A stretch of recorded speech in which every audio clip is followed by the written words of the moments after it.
Hello, everybody, and welcome to the Education Before Medication podcast. Our goal with this show is to really just introduce you to concepts, information, and ideas that can actually help you take back control of your health.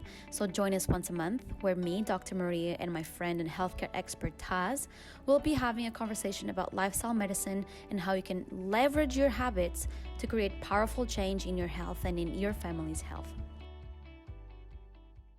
Hey guys, Dr. Maria here. I just wanted to quickly jump in and let you know that this episode that you're about to listen to was an Instagram live that we did, so the format is a little bit different, but the information in it is as crucial, and we felt called to add this to one of our episodes. So just sit down, relax, and enjoy it. Thank you for joining me. I was just saying that today we're going to continue with kind of gut health in a way. We've been talking about it the whole week, but to connect it to what is showing in our skin, right? How does the things that we see everywhere in the body, which is the biggest organ that we have, what is it reflecting from what's happening inside out? Right? That's a great question. You see, this is what I tell everyone, okay? Whenever they look at skin, they're looking at it very superficially. They're looking topically, superficially, and I keep saying, I'm like, your skin is the last line of defense. If it's happening on the skin, that means something's been going on in your body for years. Absolutely. So if whoever's listening, if you have acne, if you have psoriasis, if you have eczema, you want to stick around because we're going to have information that could change all of that for you. Okay, so I want to start with, because you have the most amazing skin, but you weren't like that before. And the golden question that I'm sure you get, and I also get sometimes, is how can I maintain a healthy skin without spending a fortune on cleansers, without spending a fortune on moisturizers, all of that? And before you start answering, I just want to say that if you believe what the dermatology, with the plastic surgery, all of these industries are saying, you believe that you need to slather on product after product after product to get great skin. And of course, these industries have that interest because they have thousands of products to sell you. But what if we told you today that the secret to healthy skin is what you put on, is not what you put on the body, but you put in the body, right? In is what you put in. So Tas, please tell me your story, how you went from, bad skin with eczema with all your problems to what do you look like right now that people think that you have Botox. Right. So this is a problem but it's not a problem, but I get these questions each and every single day, okay? So I did not have skin like this, okay? People tell me, they're like, oh, you have good genetics. No, I come from a long line of problem skin, okay? From acne to enlarged pores. You know those crater pores? Yes. Okay, I come from a long line of that, okay? And I had sunspots. Growing up, I would have sunspots all over my face, scarring. And with my pigmentation, my scarring would be dark. Yes, it's not a little pink shade. It's like, no. Whenever I see different skin color of women, and theirs would become pink, and I'm like, oh, beautiful. I'm like, mine's like brown. It looks horrible, right? On my entire face. And every dermatologist, they told me there's nothing you can do. Oh, maybe laser. They're like, you can do laser on your face. Okay, that all sounds too invasive. I'm like, I don't want to do anything to my skin. And when I just started my journey, I would be on Instagram and I saw all of these women with their like 6 to 9 minimal skincare routine at the end of the night and in the morning. And I'm like, oh, I have to do all of this. So You know what I did? I bought everything. Yeah. I bought everything. Those sea buckthorn oils, everything. And I'm using it all, following their whole regime. And you know what? My skin got worse. And I tried everything, homeopathic, carrot oil. I developed a third-degree burn with carrot oil, actually. Oh my days. Okay. Yeah. Like, you guys have no idea what I've been through with my skin on my face. It's like I had eczema on my eyelids. Like, it literally bled. And on my face, all of my doctors thought I had lupus. They're like, it must be. It must be lupus. We don't know what to do. Here's a cortisone. Oh, that's not working. We have a higher dose cortisone. Oh, You know, yeah. they just kept suggesting things for me. You know, I did, go get an anti-inflammatory. You know, there's nothing you could do. Use CeraVe. Use all of these Aquaphor for your skin, because it was literally, my skin looked like a lizard. It was just peeling away. Peeling and scaly. And so it wasn't just in the summer, I had problematic skin. I had one type of skin in the summer. And then once winter happened, I had a whole nother type of skin. It was so reactive. I had worse skin in the winter than I did in the summer. I was red, blotchy. It, like, I don't think people even know, because I used to wear such thick layer of foundation. Yeah, you used to do your best to cover the whole thing. Right, exactly, because I was so embarrassed. And I'm like, how am I supposed to present myself to the world looking like a mess, right? So I would slap on this foundation. Honestly, I didn't know you could live a life and to go about your day without slapping on foundation. I mean, it's cultural now, so like it has become a thing that even you see videos on Vogue, for example, celebrity skincare routine, which is literally an 18 to 50 items per day. And I'm not saying that there are certain products out there that could help your skin health, but the point that we're talking about today is that if you have skin issues, it's not the product that's going to get them away. And please do continue, Tas. Exactly. So I did everything. I would go see a dermatologist who never had any answers for me. Everything they would say is atopic dermatitis. Well, thank you. Thank you. What do I do? What's the solution? Again, everything, I went private, I paid, I did everything, and they all gave me the same answer. And then I asked them, I'm like, is there something that I'm doing that, is there something you can help me? And remember, this is while being on my vegan journey. I've been vegan. Because I hear a lot of times people are like, oh, it's the dairy. Once I went vegan, my skin cleared up. Okay, fully vegan, skin did not clear up. In this case, that change wasn't like drastic enough for you. You were definitely going through other problems, inside problems. Exactly. But all of my problems seem to have gone away that I saw superficially, but on my skin, when it inflamed, I was like, okay, that's my body telling me I need to listen. I need to listen what's going on. So then I was introduced to glyphosate. I'm like, glyphosate? I had no idea, because I'm eating clean, I'm eating healthy, I'm eating everything else I could. So I started introducing Biomedic for my gut health. And I was doing everything great. I was doing probiotics. I was having my kimchi, fermented food, kombucha. Yeah. And let's talk about kombucha. Kombucha would make this worse. I mean, kombucha is hyped sugar. Let's just say that. Exactly. But this is like when we started on our journey, right? When I started on my journey, kombucha was all the craze that everyone had kombucha, no, it wasn't as popular as today. It was more like an underground thing, and kombucha was like you drank kombucha to heal your gut.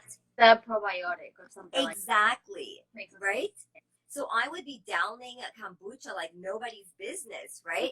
And then that used to make my skin worse. And I had no idea. I didn't know the amount of sugar it contained. My saliva became acclimated to the sugar, so I didn't even know it was that sweet. Right? Yeah. You get used to a flavor. Mm-hmm. Exactly. I cannot drink kombucha at all anymore, except in a champagne in a bottle, because that's fun. No, like obviously it's not a day-to-day drink at all. It's not a health food. No. Okay, so this is what I did.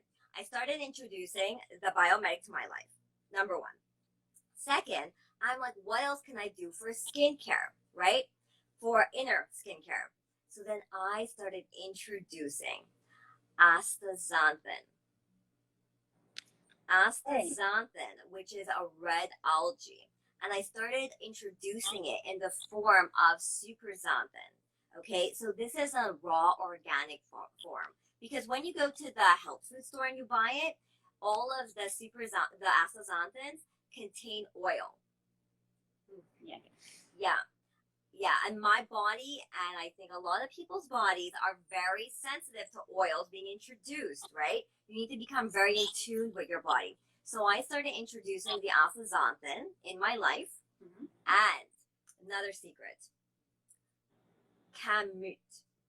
Oh, kamut. Okay. Have you heard of kamut? Yes. Super Okay. cool. Yes. So I had no idea kamut was actually a grass. I know kamut flour, and I know kamut being flour, like it's 1% gluten. I'm like, that's what I know of kamut. But obviously, it needs to be a grass before it becomes flour, right? Yeah. So when I dug deep into my research, I found out that kamut is actually Egyptian wheatgrass. Yeah. Just a form of wheatgrass. Right? I had no idea. So then I did, like, in Purium, we have kamut blend, which is what I start introducing into my daily life, okay? And it's so creamy and delicious. It almost tastes like you know that feeling that you would have, this is back in the day, when you would have a tall glass of milk. It was like, oh, the best feeling after a cookie. That is, no, but like that's the good feeling, not the like sour feeling, right? I never liked milk, so for me that's not a good comparison. But I think that most people in North America would say yes.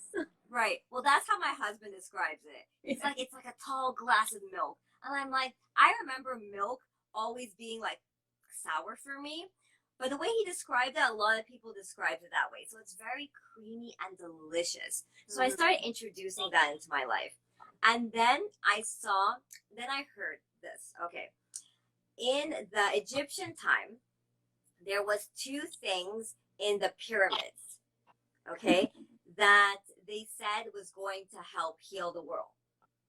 Which was? The two things were honey and kamut. Okay. And we've had honey for a while, so it's not honey. And the second thing, kamut. So I'm like, well, kamut is here to help heal us in some form, right? And it's so great for anyone suffering with skin issues. So I was gonna say, people, when you say grass, people just think like, I'm not a cow. I'm not about to eat grass. But people don't fully understand what wheatgrass really is. Is one of the most complete foods, even being a grass, that exists on the planet. Meaning like amino acids, minerals, vitamins. So when you bring that into your life, you get all of these like 65 whatever minerals, vitamins, and like complete proteins that come with it. So stop seeing it as a grass and start seeing it as a superfood. Okay, can we talk a little bit about grass then? So we're talking about grass. Let's talk a little bit about that. Okay, so when I started my journey, right, I was told that wheatgrass is the best thing for me. Okay, this is over 12 years ago, and wheatgrass. So whenever I went to, in Montreal, it was like unknown and unheard of. Okay, so I had to go to California and Miami to get my wheatgrass shots, right? Okay.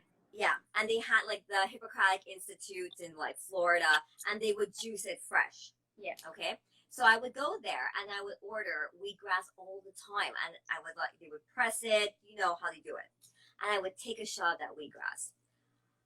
Every single time I had that wheatgrass, something really bad happened to me. I felt so sick. Like nauseous to the degree I cannot explain. Migraines came crashing down. It was horrible. It was like my body was in complete shock. Yeah, but that's why there's a reason for that, Tas. Wheatgrass is one of the most potent things that exists. If you have a shot of wheatgrass and you've never had wheatgrass before, you're gonna feel like you're going to puke right away. That's so intense. So what you need to do to actually make wheatgrass work for you is start with one drop in your tongue. After a couple of weeks, start with maybe a tablespoon of wheatgrass, and that's how you get the beneficial value without getting that intense shock in your system. Okay, so that's what I was told, right? That's what I was told. But I live, and I heard it's a sign of detoxing. What am I detoxing? My body, my vessel is super clean. So I kept doing it. Even though I was feeling so horrible, I kept doing it. Because they told me, they're like, you have to keep doing it until you feel good. All right, I kept doing it, right? And every single time I did it, it was like I walked into a wall. It was horrible every single time. Then I had to do my own research. It always comes down to that. The more we empower ourselves, now we're gaining knowledge for everyone. You know, I always believe when I learn something, I don't learn it for myself solely. I learn it for everyone else, right? So then I found out that wheatgrass, because it's laid out, right? Like, you know, it's in the thing there that if we take, it's laid out. It has a high amount of mold. I mean, that's if you're growing it and it has mold, but you can't prevent that from happening with good the right amount of so the right temperature, the right humidity, the right amount of wind. But you need to look at if you're mold sensitive. So it turns out I was highly mold sensitive. Were you at that time as well? Healthy. Was your gut already healed? Or? Great. There was nothing else I could have done better. Okay. Already like detoxed from gut everything and all of that. Exactly. And then, so that's why I found out. I'm like, so it must be the mold toxicity that no one ever told me about. Well, that makes sense. I stopped the peanut butter, the cashew, anything mold forming. My body's super, super sensitive. So then I stopped it. Okay. And then I started using the Purium wheatgrass. Okay. I had no effects. So fresh wheatgrass, I had effects, but that wheatgrass, I had no effects. But there might be a difference there as well because you were drinking wheatgrass juice. Yes. Not like a full powder with the fiber from the wheat, right? The fresh juice, like how they would make it, yeah.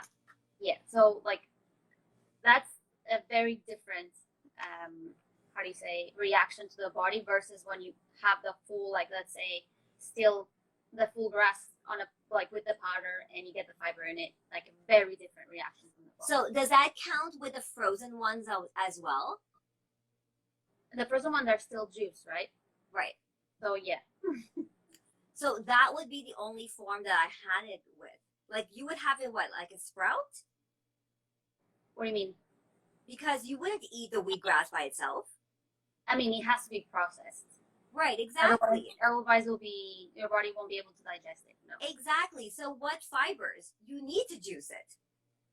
Okay, so the Purium wheatgrass, tell me more about that. How is it done? It's done in a raw organic form. They just take it raw organic, not cold press it, vacuum air dried, like the most minimal raw dehydrated, and I had no symptoms. I'm like, okay, so there's a difference. Maybe my body was too sensitive to the juice. Maybe it's the mold toxicity. You know, there's a lot of things that you were saying, maybe.